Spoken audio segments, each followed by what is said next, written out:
السلام عليكم ورحمة الله وبركاته.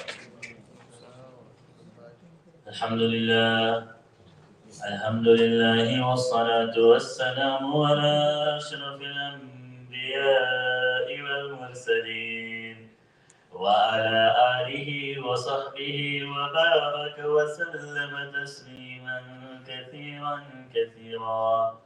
أما بعد، فقد قال الله تعالى في القرآن المجيد والفرقان الحميد: أعوذ بالله من الشيطان الرجيم. بسم الله الرحمن الرحيم. رب هب لي من الصالحين. صدق الله العلي العظيم. This is a recap. We were mentioning yesterday the story of how when Ibrahim السلام was commanded by Allah subhanahu wa ta'ala to migrate.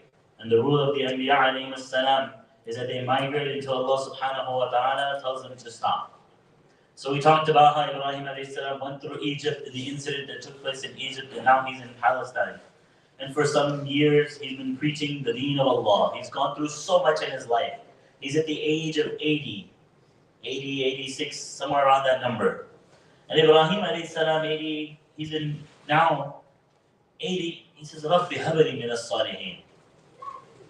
That in itself, there's so much to unravel. Why? Because he's 80 years old. That in itself tells you that he has full conviction in Allah subhanahu wa ta'ala, that despite the laws of science, my love can give me what he wants to give me. That in itself is a thing. Secondly, what lesson do we learn from this statement of his? He doesn't say, oh, Allah, give me a child, as is the norm. How often do we see people who say, Ya Allah, or they say Imam, or they say whatever to anyone, I want a child, we want children, we want children. He didn't say, Allah, I just want a child. He said, oh Allah, give me one from as-salihin. Rabbi habali min as-salihin. That in itself is a great thing. It's a lesson. We need to understand something. That before birth, before anything happens, when we ask Allah, we should ask Allah not just for a child, but a righteous child. A child who will stay on the deen of Allah. A child who is forbearing. This is how we make dua. And this is my advice to anyone who has children or who want to have children. Don't ask just for a child, ask for a righteous child. And when you ask for that righteous child, understand this, that when Allah gives you a child, that means He's giving you a child that can be nurtured and can become pious. They are not born pious. Ismail alayhi salam was not just all of a sudden all the right things and the wrong, and he wasn't like a child, he didn't fool around. He was a child, he did too. They were humans. They weren't some special beings, they were humans. But his mother nurtured him in a way because he had the capacity of it. That's what I'm trying to establish here. You make dua for your child so they have the capacity to become like you want. But that doesn't mean they're going to become like that. So, sorry for anyone who comes to me and says, Imam, can you please make dua for my children? I can make dua. My dua will make them have the capacity to obey you. But ultimately, it's you who has to teach them and preach them the right things and bring them to the masjid and put them in an environment and teach them. How often a parent spends so much effort and time preaching and teaching their child how to be successful in this world. How often a time does a parent not give enough time to the child's piety? Because the concern is of this dunya and not of the akhirah. And I'm telling you, the many people I have seen, their children, they become successful in dunya, but they leave their deen. Or they stay on deen, but they don't know what it means to be a child. What does it mean to be a child? Allah have raham on them as they did when I was young. That means when you're older, it's now your job to take care of them. And these kids who are trained in dunya, they only think about their success. And when does their success stop? When they get really, really old and realize it was all pointless. May Allah protect our children. So that's just one lesson we learn from Rabbi Habari min as-Salihin. And so we know the story. Very briefly, we know the story, we hear it every year. So Hajar alayhi salam and Sarah alayhi salam and Ibrahim alayhi salam, they're all living together. And she realizes, Sarah alayhi salam realizes Ibrahim alayhi salam has been asking for a child, but she can't have a child, she's barren, she can't give birth. It's not like they're not making an effort. If Allah wants, Allah can. However, she feels a sense of, she feels bad for her husband. So she gives Hajar alayhi salam to Ibrahim alayhi salam, and according to ahadith, the different ahadith that say different things, but it is said that Ibrahim alayhi salam married her. And we know not too long after marriage, she became pregnant. Now, Ismail alayhi salam is born. I just want to make this clear. Sarah alayhi salam was still a woman. And it's beautiful that I get to narrate this. It's not to talk about, women are like this. It's to establish they were humans. Oftentimes, when we talk about Hajar alayhi salam going through the mountains, we forget. We forget who she is. We forget she's a woman. She has emotions and feelings. So let's try to dive into those feelings. Before we get into Hajar alayhi salam's feelings, let's dive into Sarah alayhi salam's feelings. Here, at first, she's happy for them. Then all of a sudden, she sees that they have a child together. It's only human nature to feel something. It's only human nature to feel something. And it is the wisdom and the plan of Allah subhanahu wa ta'ala that she expresses that. Because Allah subhanahu wa ta'ala had an ultimate plan for Ismail alayhi salam and Hajar alayhi salam.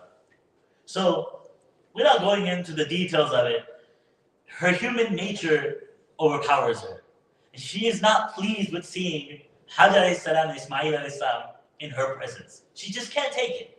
A human being can understand that. And by the divine command of Allah subhanahu wa ta'ala, Allah subhanahu wa ta'ala tells Ibrahim alayhi salam that this is best for you and your child. So Ibrahim alayhi salam takes his wife Hajar alayhi salam and his barely 2-year-old infant, Ismail alayhi salam, and they're on camelback. And they keep going, and they keep going, until where they reach what is known today as Makkah al-Mukarramah.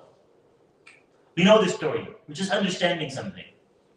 At this given point, Ibrahim alayhi salam has a water skin of water, a bag of water, and a bag of dates.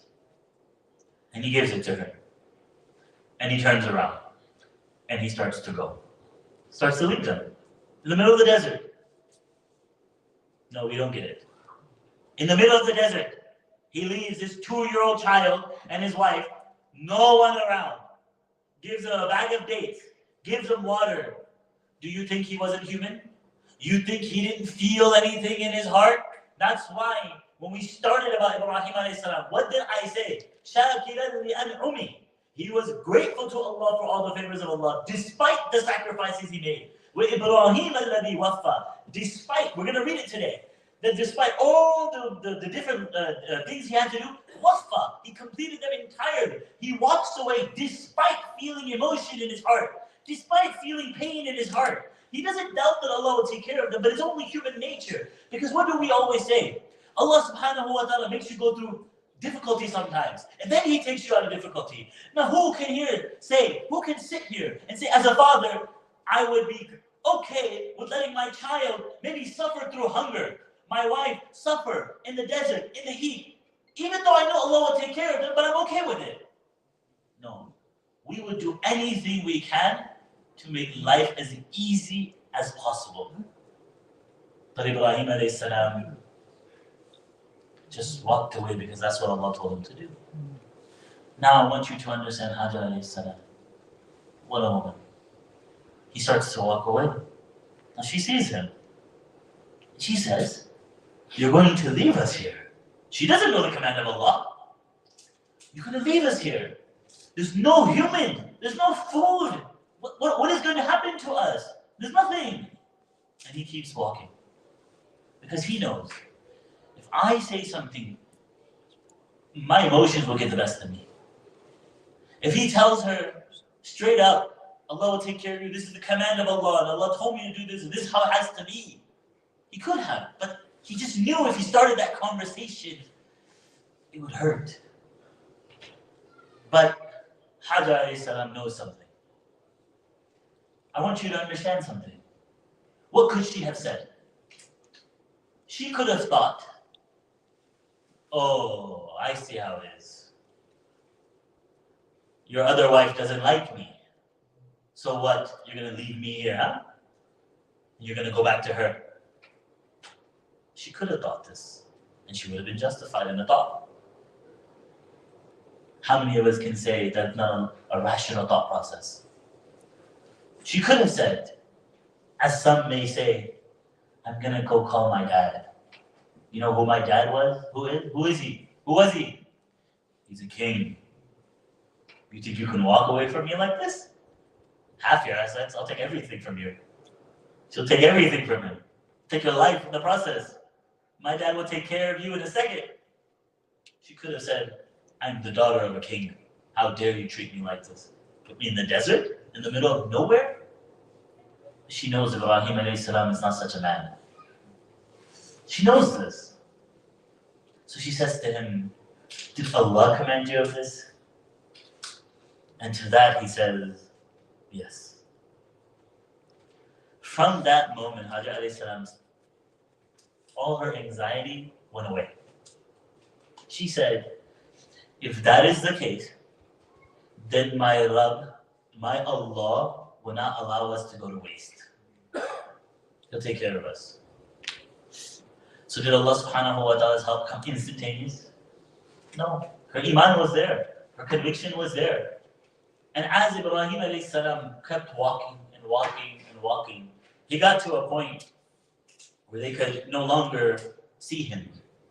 And he made this dua to Allah subhanahu wa ta'ala as quoted in Surah Ibrahim, رَبَّنَا إِنِّي أَسْكَنْتُ مِنْ ذُرِّيَّتِي بِوَادٍ غَيْرِ ذِي زَرْعٍ إِنَّ بَيْتِكَ الْمُحَرَّمِ رَبَّنَا لِيُقِيمُوا الصَّلَاةَ فَاجْعَلْ أَفْئِدَةً مِنَ النَّاسِ تَهْوِي إِلَيْهِمْ وَارْزُقْهُم مِّنَ الثَّمَرَاتِ لَعَلَّهُمْ يَشْكُرُونَ. We know this dua, we've heard it plenty of times. He says, oh Allah, I've placed my family in a non-vegetative area, in a valley, by your Baytik al-Muharram. Now, inshallah, we'll get to that if Allah gives us the tawfiq. We'll talk about the Kaaba. Remember, the Kaaba was built before Ibrahim alayhi salam built it. So its foundations were always present. So he knew that this is the area of Ka'batullah. But he makes a dua that we need to learn a lesson from. He says, رَبَّنَا لِيُقِيمُوا الصَّلَاةَ. O Allah, so that they may establish salah, so that they may worship you, so that they may obey you. Do what? فَاجْعَلْ أَفْئِدَةً مِّنَ النَّاسِ تَهْوِي إِلَيْهِمْ. Have people come to this area. What lesson do we learn from this? How often a time someone wants to move into a new place, a new house, a new complex. What's the thought process? Is the thought process, how close is the closest masjid? Or is the thought process, how are the schools? How's the neighborhood? Are they crying here? Can my children be out in the streets without me being worried about? Your children may be safe in the streets, but shaitan is always there. And the only place you can protect your children is in the house of Allah. How often at times we're so fooled by everything we see, and we're not afraid that, oh, if I stay away from the masjid of Allah, it will have no effect on my child. As you can see, my children, mashallah, they're distracting me in the masjid. So this is what we learned from Ibrahim alayhi salam. Now, because I don't want to spend too much time on this, and I want to go over it briefly, just because it's an important lesson, there are two favors that Allah subhanahu wa ta'ala gave Hajar alayhi salam there. I know we're taking a little extra time. We're at the end of Ramadan. We're not going to finish this if I don't get to go through it all. But very briefly, I just want to remind, we know the story of Hajar alayhi salam. Very briefly, she's running through the two mountains of Safa and Marwa, and we know that Allah subhanahu wa ta'ala found that so beloved. What's the lesson in that? You want Allah's rahmah? You want Allah's bounty? Work for it. He won't just hand it to you. He can, but that's not his rule. He wants you to work for it. And she worked for it. And he loved it so much that he memorialized it. Till the day of Qiyamah, it will be something that every one of us will have to do if we want to perform a Hajj. So we know Jibreel alayhi salam comes, he hits the mark, water starts gushing out. And we also know, had she not said Zam, stop, at that time, then the water, Zamzam, instead of being a well, would have been a river. Because the water just would have kept flowing. But she kept saying Zam, and she started building a wall with the sand. Because she didn't know how long the water was coming out for. She needed to build a wall to keep it in an area so then she could put it in her bag. She couldn't let it just keep going. For all she knew, it would go out and then it just stops. And it would just dry up. So she said Zam. And so Allah subhanahu wa ta'ala named the water Zamzam. And the second bounty of Allah is that a tribe was coming from an area from Yemen. They were going through the area, the tribe is called Jurhum. And they saw a bird. They saw birds. And that's a sign in the desert that there's water. So they went there. And they found Hajar alayhi salam and Ismail alayhi salam there. And long story short, they wanted to settle there because there was water. And she said on condition, and she wanted neighbors. She wanted companionship. Like she wanted people around her. So she asked Allah for it. And so they said, you can stay. She said, you can stay here on one condition. The water is mine. You never take possession of it. And this is how Allah arranged her meal. They would hunt for food. They would give her food. She would give them the water. And then from this is where today's Arabs come from this tribe, then Ismail alayhi salam's lineage, and then inshallah we'll continue from here. Wa alhamdulillah.